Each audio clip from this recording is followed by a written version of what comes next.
Mavzu yuzasidan ma'lumotlarni popkornga joylashtirishyapti o'quvchilar. Demak, guruh a'zolari hamma popkornlarni yopishtiradi. Hammanikiga tayyor bo'ldimi?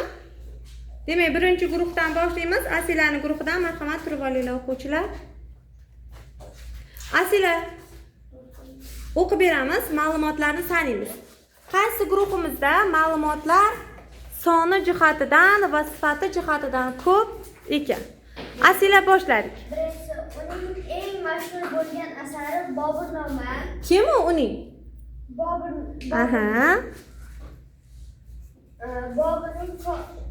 Uning ikkita divoni bor. Biri Hind, biri Kobul.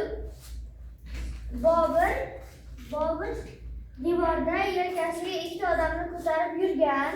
To'g'ri. Otasi Umarshayx Mirzo. U majburlikdan Hindistonga ko'chgan.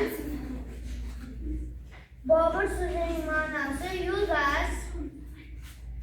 Bobur 1483-yil 14-fevralda Andijonda